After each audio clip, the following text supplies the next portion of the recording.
Breaking news చూస్తున్నాం. Davos వేదికగా ఆంధ్రప్రదేశ్ ముఖ్యమంత్రి చంద్రబాబు పర్యటన నేడు 3వ రోజుకు చేరుకుంది. ఇవాళ కూడా ఆయన షెడ్యూల్ అత్యంత బిజీగా ఉండనుంది. ప్రపంచ ఆర్థిక వేదిక కాంగ్రెస్ సెంటర్లో పారిశ్రామిక పురోగతి అంశంపైన జరిగే ప్రత్యేక సెషన్స్ లో ముఖ్యమంత్రి ప్రసంగిస్తారు. అనంతరం హెరిసిస్ chairman Frank richer, తమారా hospitality, కాలిబో artificial intelligence సంస్థల సీఈఓలతో కీలక భేటీలు నిర్వహిస్తారు. ముఖ్యంగా బ్లూంబెర్గ్ నిర్వహించేటువంటి ఏఐ సెషన్ లో ముఖ్య వక్తగా పాల్గొని గ్లోబల్ ఎకానమీ పైన ఆర్టిఫిషియల్ ఇంటెలిజెన్స్ ప్రభావం గురించి ముఖ్యమంత్రి మాట్లాడనున్నారు. అటు కేంద్ర మంత్రులతో కలిసి భారతీయ మౌలిక సదుపాయాల కల్పన పైన జరిగే చర్చలోనూ ఆయన పాలు పంచుకోనున్నారు. మొత్తంగా ఇవాళ పెట్టుబడుల ఆకర్షణ లక్ష్యంగా పలు కీలక సమావేశాల్లో సీఎం పాల్గొనున్నారు.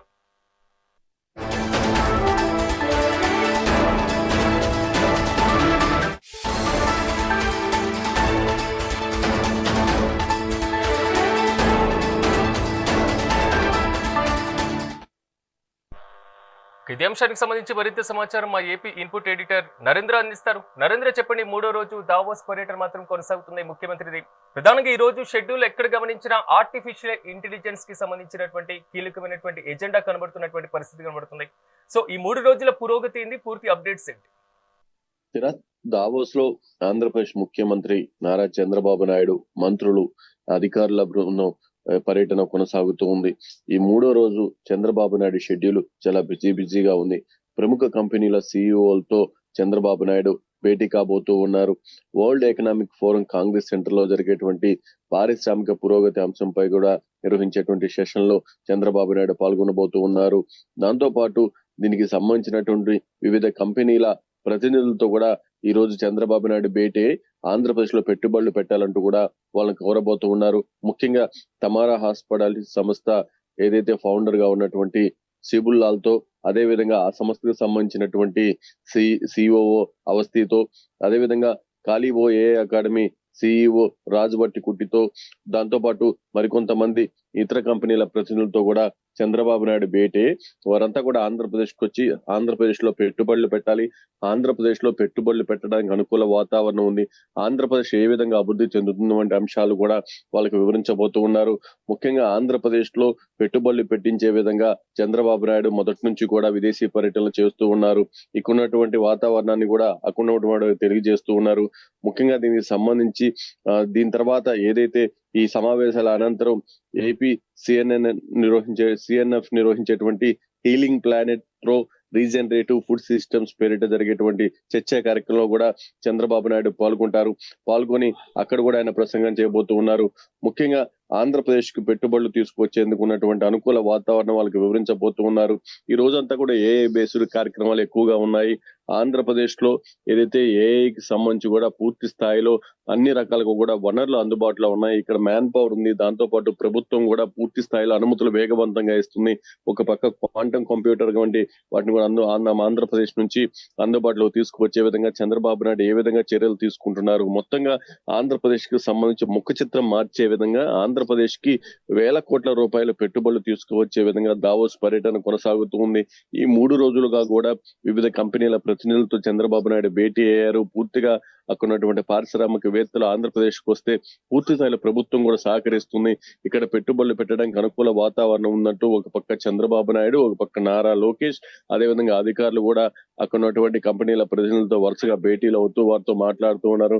మొత్తంగా ఈ రోజు 3వ రోజు పర్యటనలో కూడా ఆంధ్రప్రదేశ్ పెట్టుబడులు సాధించడమే లక్ష్యంగా చంద్రబాబు నాయుడు ఈ భేటీల్లో పాల్గొని పూర్తిగా కూడా ఆ దావోస్ పర్యటన విజయవంతం చేసుకోబోతూ ఉన్నారు. సిరాజ్, ఆల్మోస్ట్ సెకండ్ డే మనం గమనిస్తే 1,00,000 కోట్లకి సంబంధించిన భారీ పెట్టుబడి రాష్ట్రానికి రాబోతుంది అనేటువంటి వాదన బలంగా వినబడినటువంటి పరిస్థితి కనబడుతుంది. అట్ ద సేమ్ టైం ఇప్పుడు ఈ 3 రోజుల్లో సాగేటువంటి ఎంఓయూలతో పాటుగా పూర్తి స్థాయిలో దావోస్ లో మాత్రం పర్యటన పూర్తిగా ఆంధ్రప్రదేశ్ లో భారీ స్థాయిలో పెట్టుబడుల దిశగానే కూటమి ప్రభుత్వం అడుగులు వేస్తున్నటువంటి పరిస్థితి కనబడుతుంది.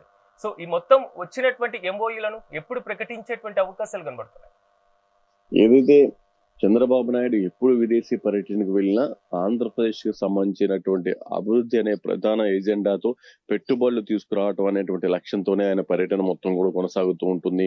గతంలో ఆయన దావోస్ పర్యటనకు వెళ్ళినప్పుడు కూడా లక్షల కోట్ల రూపాయల పెట్టుబడులు సాధించే విధంగా మా ప్రయాణం కొనసాగింది. మేము పర్యటించాం, అక్కడ అనుకూల వాతావరణం ఉంది, తీసుకువస్తాం అనుకున్నటువంటి సమయంలో కూడా చాలా మంది వాటికి సంబంధించి గతంలో విమర్శలు చేసినటువంటి పరిస్థితి. కానీ వాళ్ళు ఇలాంటి విదేశీ పర్యటనకు వెళ్ళటం, వచ్చిన తర్వాత ఆంధ్రప్రదేశ్ లో దానికి తగిన విధంగా అధికారులను కేటాయించడం, అధికారులు వాళ్ళని మానిటరింగ్ చేయడం కోసం, దాంతో పాటు ఎవరైతే ఈ కంపెనీల ప్రజలు ఉన్నారో ఎప్పటికప్పుడు వారికి టచ్ లో ఉండటం, వాళ్ళందరినీ కూడా ఆంధ్రప్రదేశ్ కు తీసుకువచ్చి ఇక్కడ ఆంధ్రప్రదేశ్ లో ఉన్నటువంటి వనరులు చూపించడం, రాష్ట్ర ప్రభుత్వం కూడా వాళ్ళతో పూర్తి స్థాయిలో సంప్రదింపులు జరపడం, వాళ్ళందరినీ కూడా ఇక్కడ పెట్టుబడులు పెట్టే విధంగా అన్ని రకాలుగా ప్రయత్నాలు చేస్తూ ఉంటారు.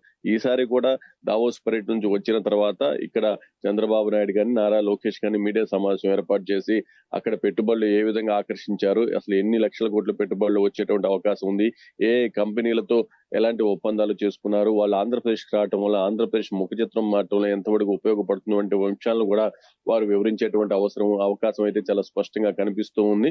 తర్వాత వాటన్నిటిని కూడా గ్రౌండ్ చేసే విధంగా ఎవరైతే ఆంధ్రప్రదేశ్ కు వచ్చేందుకు సానుకూలంగా ఉన్నారో వాళ్ళందరితో కూడా ఎప్పటికప్పుడు అధికారులు టీం అంతా కూడా మాట్లాడుతూ వాళ్ళని ఆంధ్రప్రదేశ్ కు తీసుకువచ్చి ఆంధ్రప్రదేశ్ లో పెట్టుబడులు పెట్టించే విధంగా పూర్తి స్థాయిలో కసరత్తు జరుగుతుంది ఆంధ్రప్రదేశ్ లో.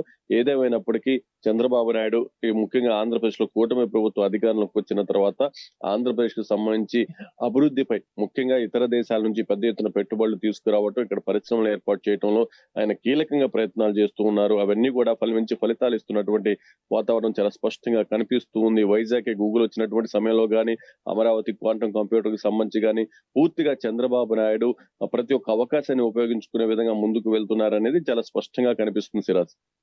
Right Narendra, thank you.